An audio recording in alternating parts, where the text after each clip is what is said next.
Hi, I'm Susan Lucke, the great-granddaughter of Joseph Lucke Sr., who started the Bellevue shoe store in 1857, and it ran until 2001. We're in the exhibit of the store at the Jackson County Historical Society, and I would urge you to come and see it. It's very interesting for a number of reasons. It was one of the oldest family businesses in Iowa, perhaps America, that lasted through different stages of historical development in the United States. And it was one family that ran it. And the only reason it closed was we ran out of Lucke's, because the last two people who ran it were not married and didn't have children, and the rest of us were all at places in our career where we couldn't come back. So it's an iconic store in Bellevue, and people still talk about it. And then just the other day, someone said to me, I wish it was still open. So I'd like to tell you a little bit about that story, and I would also like to do a little mini commercial on your own stories, because everyone has a story, and we're in danger of losing them in the United States and in Iowa. We are the generation who still could hear them from our parents, who heard them from their grandparents.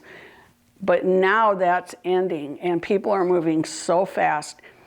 So what we need to do is hang on to the architecture, and we need to hang on to the stories. Every society starts out with stories as history. History is not a dry subject. I thought it was. I never liked history, but somehow I got pulled into it in college, and I got pulled into it in the publishing profession. And I finally realized what a wealth of information it is. And I'll tell you the same thing about English, because I'm an English major. Once you figure it out, it's really incredible. But if you start with your own story, so if you start with your own story, go out and talk to every relative you think you can about what they know about family history, and consider those stories. If you're not a writer, just make a linear list of the facts. Cite who told them to you and what date you heard them on. Any details you can refer back to will come in later when you can check facts. The story does not have to happen at once. You can develop it over time. So I'm going to tell you about Lucke stories. I'm going to tell you about Lucke facts. You'll have an example of how you always have to check your sources. And the story still plays out, and it's still playing out with the Luckes. My mother did an incredible job of documenting her family and the Lucke family, my dad, over 4 generations. But yet there was information that didn't get transferred, and we'll talk about why. So I'm going to let Joseph have a rest, and I'm going to try to tell you about all this. So Joseph was born in 1830 in Germany, in Oldenburg, which looks to be in the northwest corner of Germany. And in 1845, he came to America with his mother. So he was 15 years old. The story I heard growing up was that he came because older brothers had gone up the Ohio River, and they hadn't stayed in touch, and that's why we never heard about them, and they weren't any letters. But Joseph didn't talk much about his family, and the real reason appears to be because he was an only child. It appears that actually his father died in Germany, and the brother's story may have just evolved through the generations that followed, or came from a casual comment by somebody. But he came, and by then it looks as though his mother, a young widow, would have remarried, and Joseph was the only child of the first family, and there was a second family. So on the ship manifest that I've seen, she signs it as Lucke, which may have been to access the country easier for him. But anyway, they came, and they came into the port of St. Louis, and he was 15. It appears from his handwriting and his bookkeeping that he actually kept, he had a good education, he kept beautiful records, he had really nice handwriting, and he kept them all the way through his life. So then he decided he wanted to be what his father had been in Germany. I found one piece of evidence saying his father was a master shoemaker. Joseph wanted to be a master shoemaker. He traveled, assuming he finished his education in St. Louis. He traveled then to Quincy, Illinois, Elizabeth, Illinois, and in 1852 he ended up in Galena. Another family story, if you know any of us in Jackson County, is we seem to have two different names. There's Luckies and there's Luckes, and I've been both. And my father told me it was because the name was anglicized so that they weren't affiliated with what was going on in Germany. But in fact, Joseph used Lucke, Bellevue uses Lucke. I went full circle when I worked out of a career in Ames. I came back and now I'm Lucke again. So we all laugh of it at family reunions, but it's also a lesson in how the pronunciation of names change by country and by location. So in Germany, it actually is Lucke, but it's pronounced Lucke in the Dutch inflection of the U. In the United States, in Iowa, eastern Iowa, which is German, is pronounced Lucke. And for about 20 years, they called us Lucke, which had no reference to anything. I've seen it with the umlaut over the U, so it would be Lucke. So Joseph got here and was known as Lucke, and he went to Galena. He was in Galena for about 4 years. He became a naturalized citizen there, and in about 1856, he married Mary Eva Sturmer, who was a young girl who was working in Galena. And he came to Bellevue, they came to Bellevue in 1856. The next year, or later that year, they bought a house on the corner of Park Street and 2nd Street, and that house stood till about 3 years ago, and it was torn down. Someone from out of town came and bought the new house that was built in their backyard. And the old house was in apartments by then that hadn't been maintained, so it was torn down for a garage. But that's, again, where we're losing architecture and story. So luckily, I was able to write an article about that, so we put the history into the town paper for a record. So Joseph, who lived there, opened a little shoe store in the backyard, and there actually is a somewhat blurry picture that was taken of that location, and when it's enlarged, you can see a little shoe shop in the backyard. He worked there until about 1860, when the new limestone buildings were being put in on Front Street, and then he moved the shop to Front Street about 1860, and that's actually a photograph that shows his first store, which was the south half of the first building at Market and what's now Riverview Street. So they were there for a while, and one of his first clients that came was rather famous in time. It was Ulysses S. Grant. Grant had failed at farming in Missouri, and he came to town to help his brother at the family leather company in Galena. The actual tannery was in Ohio. His father had founded that. But his brother, or maybe two brothers, had a business in Galena. So for 1860 to 61, Grant sold leather to the harness makers, the saddle makers, and those type of merchants in the area that would now be the southwest Wisconsin, the Dubuque area, and Bellevue. And then Bellevue is a stagecoach hub, and he could go inland further with his orders. So I just learned that he came by paddle boat when the weather was warm, but I grew up hearing that he could ride a sleigh over the river. There's no lock and dam, so he would visit. And Henry, who had sort of tagged Joseph, he was 3 years younger, had come upriver with or behind Joseph, had also moved to Bellevue and was a harness maker for years. Henry served in the Civil War. Joseph was old enough and had numerous children by then that he didn't. But there's probably one way he may have contributed to the cause. So Ulysses S. Grant would stop by, and because of their personalities, how Joseph has manifested in the material I've seen, they were both quiet, reserved, sort of no drama, but they also liked children. They enjoyed being around people for their jobs.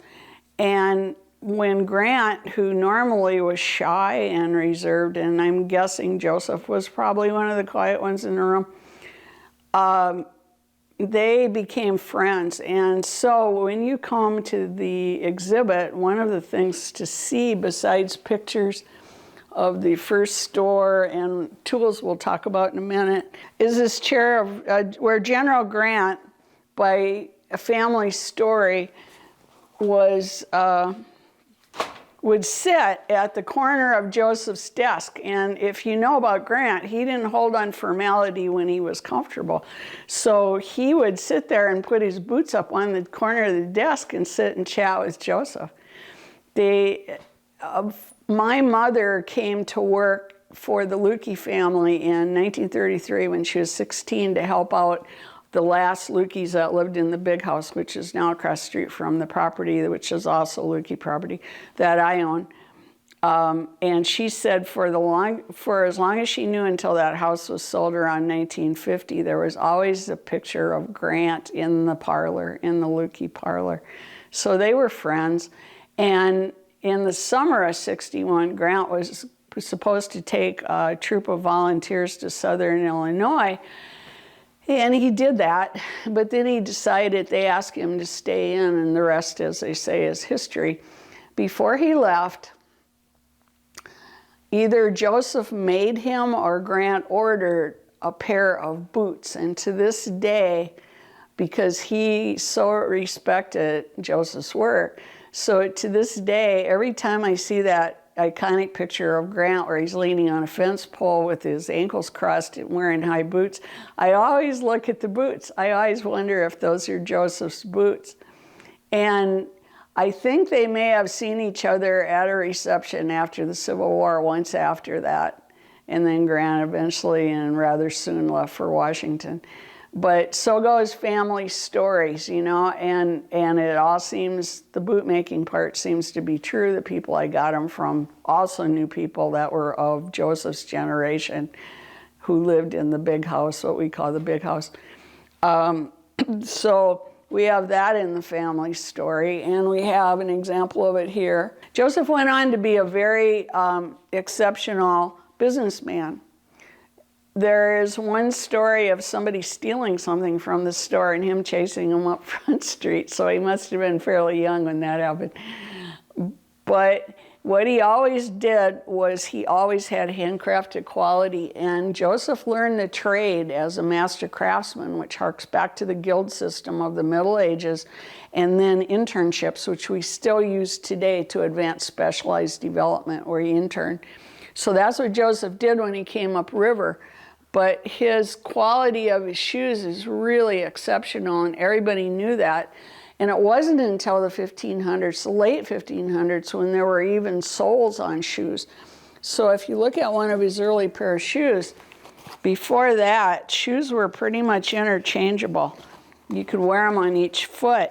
By the time Joseph and his father were making shoes, because Germans were really good at craftsmanship and detail, you can see there's the start of an arch, and these have heels, which he would have made at least in the 1850s. They're exquisitely made, their quality, everything about them is quality. And these would be women's dress shoes, so you also see how small they were. People didn't have the nutrition they have now. So people were very small, and so are their shoes. But this is the type of work Joseph and then his sons, as they grew up and worked in the business, two of them and then later one from his second family, all learned this type of craftsmanship. And he also made shoes for children. So this was the beginning of where kids wore shoes. Whereas before that, you know, you kind of wore what you wore, sandals or barefoot. But the history of shoes is kind of here. You can see the early things, and then you can see quite ornate things where there's two-tones and exquisite buttons and fasteners. So Joseph really knew how to do it. He also did repair work, and that was very popular because people didn't have money for things. So his store grew. So they moved from that location down the street, and then they would move twice again to where they currently are in the 1930s. All of that speaks to the use of quality. He knew what his customers wanted. That continued down the generations. There's stories of people who told me I could walk in the door and Jerry would know what size shoe I needed. Are you still looking for whatever the size was? And they always had quality merchandise and stood behind it and had it at a fair price. And that philosophy traveled down the generations. And to this day, as I said, it would still be open if Jerry hadn't gotten into his 70s and needed to close it.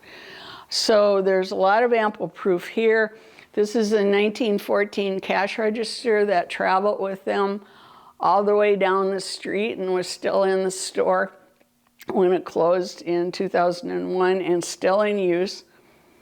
And the old equipment to sew leather, stretch leather, and proof that there were other shoemakers in the area, because there's another piece of equipment back there that belongs to another shoe store. And tools of the trade, which are there, that show how you work leather and how it was stretched and then sewn together.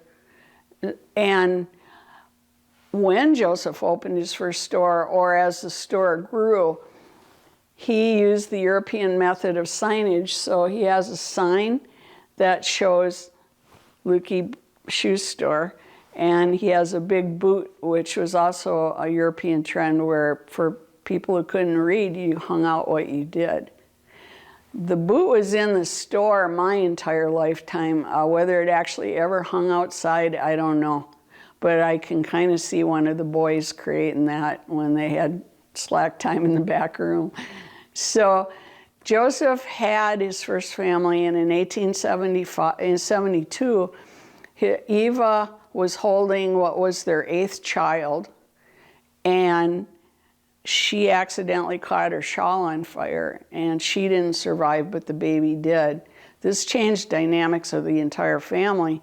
Also, Joseph had lost 2 of those 8 children, one a little girl in 1861, probably about the time he met Grant, and then he lost another little girl around 1864 who, according to family story, pulled boiling water down off the stove on herself during wash day. So they knew tragedy, and as those other children, because Anna was about 14 when her mom died, played out, you get a sense of what trauma does to children, just as you do now, and how it affected their lives as it played out. The whole family is really interesting, and we don't have time to go into that, but it's fascinating, as your families would be if you start looking for stories. So by the time Eva died, which was in March of 1872, the family took the baby, Mamie Mildred, to raise in Illinois. And so there really wasn't, I saw that this family in Bellevue had gone to her wedding eventually, and then, but there wasn't a close family back and forth because you had to go around in a horse and buggy. But that family then was, he had a housekeeper come in who was then, I'm from the second family, was then a woman who was Elizabeth Capacious Manders. And Elizabeth was like 24 years old, and Joe was like 42. So she came in and she had her own story. She had lost a baby and her husband in the same year, and she had a daughter who, by our family story, was crippled from polio. And I knew a relative of my father's who actually pushed her around. She came to live as a Lucke. So she was keeping house for him with the remaining 5 children that he had on site.